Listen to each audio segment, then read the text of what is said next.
झारखंड राज्यसभा प्रकरण, इसके मुख्य सूत्रधार हैं डिप्टी सीएम विजय शर्मा जी छत्तीसगढ़। सरकार के बगैर, हेडक्वार्टर के बगैर ये एनकाउंटर नहीं हो सकता। क्या नीतीश कुमार जी 20 साल क्रिमिनल बालू माफिया, शराब माफिया को लेके चले?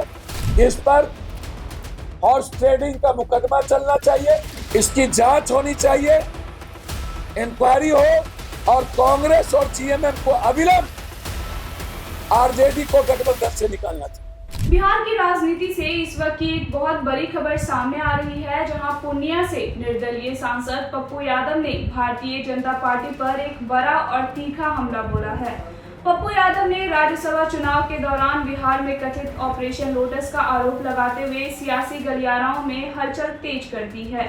सांसद का सीधा आरोप है कि बिहार के नेता प्रतिपक्ष तेजस्वी यादव को उनकी कुर्सी छीनने का खौफ दिखाकर और ईडी सीबीआई का डर दिखाकर लोकतंत्र का अपहरण करने की कोशिश की गई। इतना ही नहीं, उन्होंने दावा किया है कि इस पूरे खेल में आरजेडी के भी कुछ नेता और विधायक शामिल थे, जिन तक संदेश पहुंचाने के लिए बिचौलिए का सहारा लिया गया। पप्पू यादव ने सनसनीखेज दावा करते हुए कहा कि इस पूरे मामले के लिए बिहार में 100 करोड़ रुपए आए थे, जिसकी सीसीटीवी फुटेज और पुख्ता साक्ष्यों के जरिए जांच होनी चाहिए। इसके साथ ही सांसद ने बिहार में हो रहे पुलिस एनकाउंटरों पर भी गंभीर सवाल खड़े किए हैं। उन्होंने भरत तिवारी के एनकाउंटर को पूरी तरह फर्जी बताते हुए सरकार से न्यायिक जांच की मांग की है। राज्य में बढ़ते अपराध, महिलाओं के खिलाफ हिंसा और कानून व्यवस्था के गिरते स्तर को लेकर पप्पू यादव आगामी 24 जून को राज्यपाल से भी मुलाकात करने वाले हैं। आइए आपको सुनवाते हैं कि इस पूरे मामले पर निर्दलीय सांसद पप्पू यादव का क्या कुछ कहना है। और यहाँ के पैसा, एक कोई सेठ है, एक कोई बालू माफिया है, उन्होंने साहू के माध्यम से यहाँ पैसा पहुंचा और एक एमपी के माध्यम से सरकार की खबर पहुंचाई गई कि आप यदि वहां सपोर्ट नहीं करेंगे तो आपकी एलओपी चली। तब जाकर के नत्थू, नत्थन, नत्थू, नत्थी, जो भी हो, परिमल नथवानी, अथवानी, बड़ा घमंड है इसको, ये अथवानी नथवानी को। इस पर हॉर्स ट्रेडिंग का मुकदमा चलना चाहिए, इसकी जांच होनी चाहिए, इंक्वायरी हो और कांग्रेस और जीएमएम को अविलंब आरजेडी को गठबंधन से निकालना चाहिए। धन्यवाद। दूसरी बात जो सबसे इससे भी महत्वपूर्ण है, लगातार बिहार में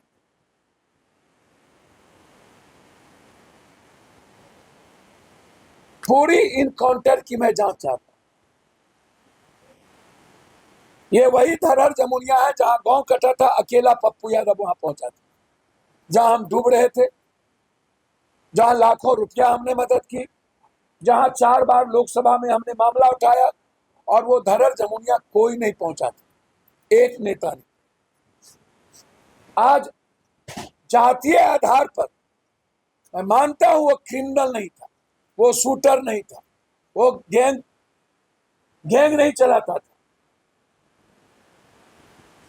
100 मीटर भी उसका गोली नहीं जाता। वह वहां के जो विस्थापित लोग थे उसके लिए वो बोलते थे। सभी बीजेपी के मंत्री संतरी इस मुद्दे पर बोले तो सरकार को रिजाइन करना चाहिए। बगैर सरकार के इशारे पर बलि का बकरा आप किसको बना रहे हैं? सरकार के बगैर, हेडक्वार्टर के बगैर ये एनकाउंटर नहीं हो सकता। ये मोबाइल से जांच करनी चाहिए कि हेडक्वार्टर से कौन कौन वहां के एसपी और डीएसपी के संपर्क में, और बीजेपी के मंत्री और बीजेपी के नेता यदि बोल रहे हैं इनकाउंटर हुआ है तो आप शहीद की घोषणा करवाइए, सीबीआई इंक्वायरी करवाइए। सीबीआई जांच क्यों नहीं दे रही? या वर्तमान न्यायाधीश से जांच करवाइए। इसके पहले इनकाउंटर हुआ,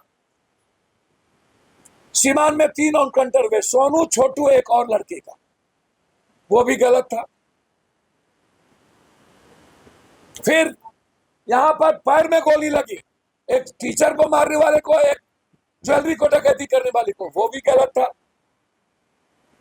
और रामधनी यादव जो कोर क्रिमिनल था, जो एनडीए में है, अभी भी एनडीए में उसका बेटा है, कोर क्रिमिनल अभी भी युवा अध्यक्ष है भागलपुर का, उसको थाना बुला करके तब थाने के पीछे मार दिया गया। क्रिमिनल को आप फांसी सजा चढ़वाइए, या क्रिमिनल हमारे पुलिस पर गोली चला रहा है तो मारिए। मेरा 2 सवाल है, क्या नीतीश कुमार जी 20 साल क्रिमिनल बालू माफिया, शराब माफिया को लेके चले, 20 साल के सुशासन में उन पर दाग नहीं लगी, तो क्या अभी की सरकार, तब क्या क्रिमिनल गोली नहीं चला रहा था? तब पुलिस की राइफल में जंग लग गया था, और आज पुलिस का राइफल का जंग छूट गया। तो नीतीश कुमार जी अपराधी के, माफिया के बदौलत 20 साल सरकार चलाए, गोली नहीं चली, तब क्यों नहीं गोली चल रही थी? आज ही क्यों गोली चला रहा है क्रिमिनल लोग, और आपकी पुलिस की गोली लग जा रही, और तब क्यों नहीं लग रही थी? आप ही का कंट्राडिक्शन है, दोनों आप ही की सरकार है। मेरा ये सवाल है, तो जो भी इनकाउंटर हुए, half quarter full, half quarter full, half quarter full, उसकी पूरी न्यायिक जांच। 150 से ऊपर बलात्कार हुए, 3 बार एक बच्ची के साथ बलात्कार किया गया बेगूसराय में, पुलिस पहले कुछ नहीं की। निर्भया और मणिपुर को भी टप गया जो बलात्कार हुए हैं, एक आदमी बोलने वाला नहीं, बिहार के मंत्री। इसके पहले ये लोग क्यों नहीं बोलते थे मंत्री लोग? आज जाति के आधार पर ही क्यों? हम तो जाति नहीं है, हम तो लड़ेंगे। हम 5 लाख रुपया की घोषणा किए, और तुम्हारी हिम्मत है तो तुम 1 करोड़ रुपया उस परिवार को दिलाओ, है औकात तो तुम शहीद की घोषणा करवाओ, तुम सीबीआई की जांच करवाओ। कोई औकात नहीं, कोई हिम्मत नहीं, सिर्फ भड़बोलेपन। या तो सरकार रिजाइन करे, या जो कह रहा है गलत हुआ वो मंत्री रिजाइन करे, दोनों में किसी एक को रिजाइन करना चाहिए। जो आरोप लगा रहे हैं, ये स्वीकार कर लिया कि गलत इनकाउंटर हुआ, और पूरे की व्यू। दूसरी तरफ सिर्फ एक टुकड़ी आधा पेट खाने के लिए दलित पूछ के, पासवान पूछ के मारा। लगातार दलितों पर एक्सटॉर्शन, माइनॉरिटीज पर लगातार मॉब लिंचिंग। दलित और माइनॉरिटीज इस बिहार से छोड़ दो, यादव को तो छोड़ ही देना चाहिए। नीला हरा रंग के आधार पर जिस तरीके की भाषा बोली जा रही है, वह जातीय हिंसा को पैदा कर रहा है। बीजेपी ने पहले धार्मिक हिंसा पैदा की, अब बीजेपी की सरकार जातीय उन्माद पैदा करने की कोशिश बिहार में कर रही है। उसी कड़ी में नालंदा का इतना बड़ा मॉब लिंचिंग है, दोनों पासवान लड़के को पुजारी के द्वारा पीटते पीटते मार दिया गया। 15 लोग मारे, 15 लोग। और उसके बाद एक वीडियो सीओ और एक थाना प्रभारी एसके रंजन मिश्रा, 3 आधा दर्जन लड़की और 2 दर्जन लड़का, चौधरी, साहू, पासवान, राम, शाह, यादव, ये लोग डिग्री कॉलेज को नगर नौसा में ही रहने दिया जाए, इसके लिए बच्चे आंदोलन कर रहे थे। जो गवर्नर का रूल है कि हेडक्वार्टर में ही कोई डिग्री कॉलेज होगा, वहां के विधायक हरनारायण बाबू, सांसद ने जबरदस्ती स्वजातीय के गांव में 5 किलोमीटर ले जाकर के वहां डिग्री कॉलेज डीएम के प्रेशर देके करवा दिया। नगर नौसा के सभी जाति के बच्चे कह रहे थे डिग्री कॉलेज है। हमारी बेटी के कनपट्टी पर गोली सटाया गया, बोला मार देंगे, नचनिया हो, गाली देंगे तो आप कीप कर लीजिएगा। हमारी माँ को, क्या नाम है, रितिया पासवान, मारते मारते नंगा कर दिया। क्या नाम है, रीता शाह, मारते मारते, ओ शाह, मारते मारते। क्या नाम है, जादव, तीनों लड़की को घसीट के थाने में 22 साल 23 साल 24 साल की लड़की को घसीट के जेल में बंद कर दिया। अब सोचिए क्या बीतती होगी उस कुमारी बच्ची पर। सिर्फ आवाज उठाया, उसको जेल में बंद कर दिया गया। क्या जालियांवाला बाग से भी खतरनाक घटना नहीं है? और कोई आवाज नहीं उठाया। पासवान के लिए क्यों नहीं, इस बच्ची के लिए क्यों नहीं, उस बींद की बेटी के लिए क्यों नहीं? ये बिहार इतना स्वार्थी हो गया। झारखंड राज्यसभा प्रकरण,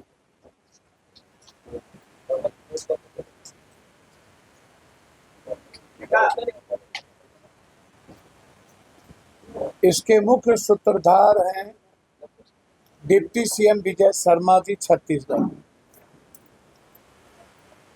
आरके कंस्ट्रक्शन बेगूसराय,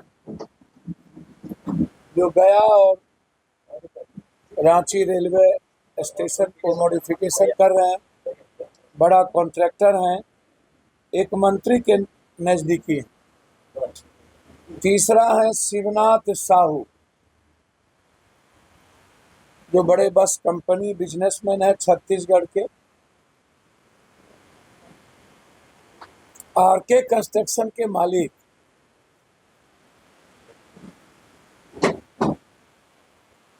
वह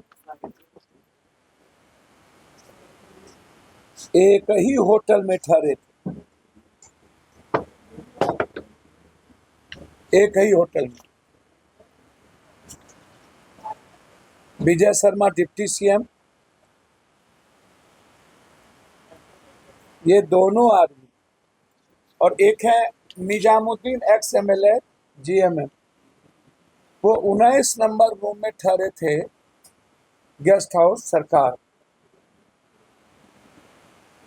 दूसरा है हमारे एक सांसद गोड्डा के, कोई बांका के।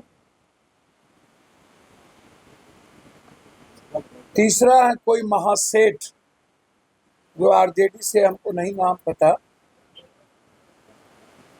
जिनका रिश्ता शिवनाथ साहू से अधिक है।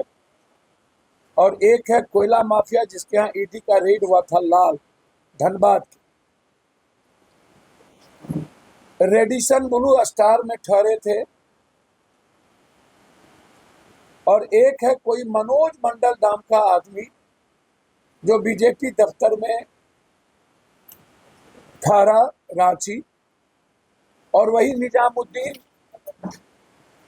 जो झारखंड में जो निजामुद्दीन एक्स एमएलए हैं, उनको लिफाफा पहुंचाने का काम मनोज मंडल, जिनका नंबर है 9006397913, झारखंड बीजेपी कार्यालय में ये थे, ये सीसीटीवी में कैद हैं। 19 नंबर में निजामुद्दीन जीएमएम से मिले, वो सीसीटीवी में कैद है। और यही व्यक्ति का बात व्हाट्सएप पर विजय शर्मा जी डिप्टी सीएम से हुआ। करमवीर सिंह महासचिव हैं बीजेपी के, उनसे मनोज मंडल की बातचीत हुई। निजामुद्दीन की 3 बार बातचीत मनोज मंडल से। ये सभी लोग शिवनाथ ट्रेवल्स के मालिक हैं। इन्हीं के बस से कई 100 करोड़ रुपया झारखंड आया। एक बड़े बालू माफिया जो आरजेडी में हैं, जो विभिन्न जगहों से घूम घूम करके राजनीति करते हैं, और एक महासेठ, इन लोगों को लोटस करवाया गया। बिहार के एक शीर्षस्थ बड़े नेता ने एक सांसद के साथ गठबंधन सामंजस्य करके यह धमकी दिलवाया गया कि एलओपी मात्र एक एमएलए के कारण आप बने हुए हैं, यदि 2 एलओपी हम तोड़ लिए एक भी तो आपकी एलओपी चली जाएगी। एलओपी की धमकी दी गई, ईडी की धमकी दी गई। लोटस की जिम्मेदारी रांची में सरजुग राय को दिया गया, ऑपरेशन लोटस। सरजुग राय जी ने एक निर्दलीय बड़े विधायक से संपर्क में हुए। गवर्नर हाउस से उनका काफी अच्छा संबंध है, उस एक्स निर्दलीय एमएलए का। वह डील हुए वहां से। सरजुग राय जी की भूमिका कांग्रेस को छोड़ करके सरकार कैसे रहेगी बचेगी इसको लगाया गया, जिसमें ईडी कांग्रेस के हमारे 2 बड़े विधायकों पर लगातार, एक जो धनबाद परिक्षेत्र में है, एक रांची परिक्षेत्र में, जिन पर लगातार दबाव बना रहे हैं ईडी का।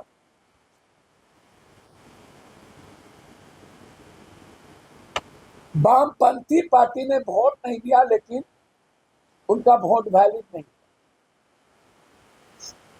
बीजेपी को उन्होंने वोट नहीं दिया, लेकिन वैलिड नहीं।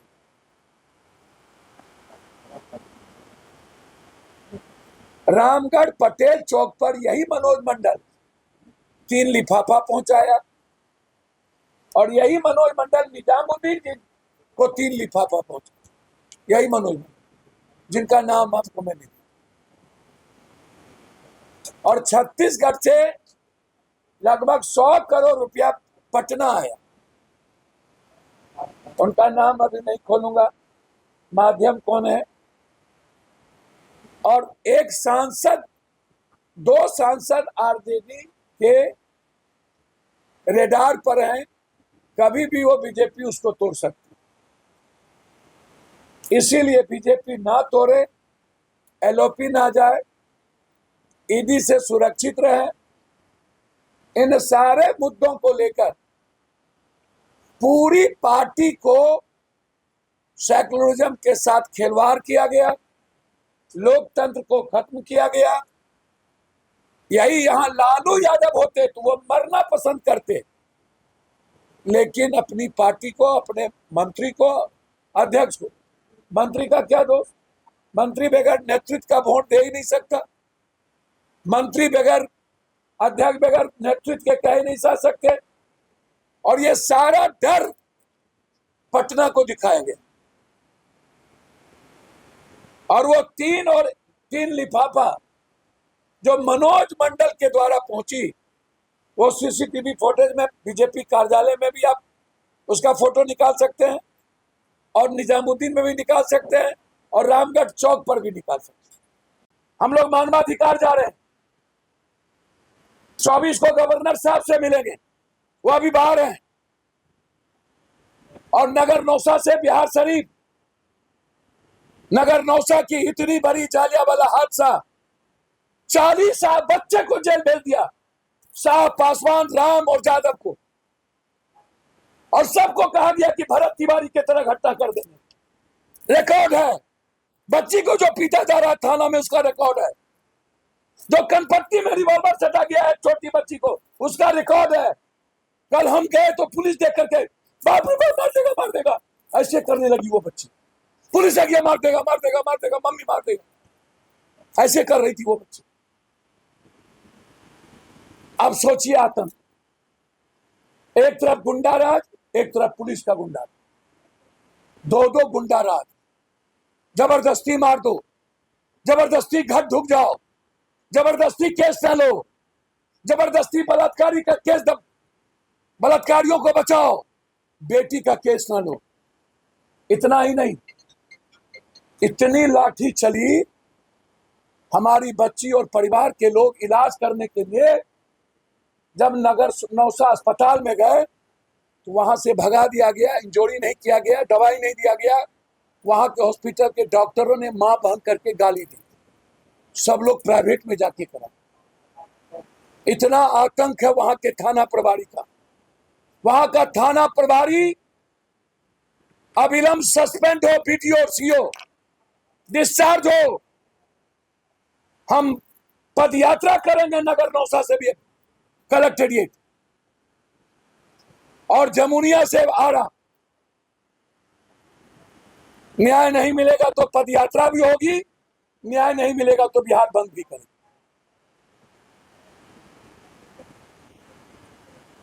बिहार में महा सरकार का आतंक सिर्फ रिशु सिन्हा श्रीवास्तव को बचाने के लिए, उसके आतंक को बचाने के लिए, आनंद किशोर को बचाने के लिए, मल को बचाने के लिए, धर्मेंद्र को बचाने के लिए। और कौन कौन मंत्री इसमें इन्वॉल्व है? आरडब्ल्यूडी, उडको और भवन में उसको बचाने के लिए, एफआईआर ना हो, मुद्दों को भटकाने के लिए, रिशु सिन्हा के केस को भटकाने के लिए आज इस तरह के बेचारे भरत तिवारी की निर्दोष हत्या की गई। अविलंब स्पीडी ट्रायल, कौन कौन इन्वॉल्व है उसका 302 में एफआईआर और अविलंब एफआईआर करके जेल। और महतो पासवान सारे परिवार को 50-50 लाख रुपया और नगर नौसा की में वीडियो सीओ थानेदार का सस्पेंशन। अंत में क्या यादव दलित माइनॉरिटीज को, ईबीसी को बिहार में रहने का अधिकार नहीं है? क्या यादव लोग बिहार छोड़ दे? जिस तरीके से एक तरफ काउंटर करके रिशु सिन्हा और लालू यादव का घर और सिक्योरिटी का मुद्दा बनाकर फैसल खान और रोशन यादव बना करके मुद्दों को भटकाने की कोशिश की गई, जबकि कोई मुद्दा नहीं था। सरकार आनंद फानंद में गलत तरीके से जेल भेजा, जैसे गोली मारा, वैसे ही फैसल और रोशन के झगड़े में रिशु के मुद्दों को भटकाने की कोशिश। और बिहार के बढ़ते अपराध, इनको इतनी औकात है ना, तो पप्पू पांडे जी को पकड़ के दिखा लो। काहे गोपालगंज का एसपी को संत कर दिया था? केस तो करिए थे तुम, आज ही गया था।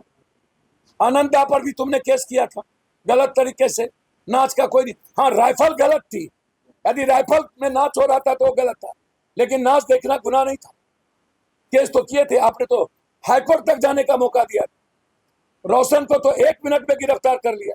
पप्पू पांडे जी और आनंदा की तो गिरफ्तारी हो नहीं पाई।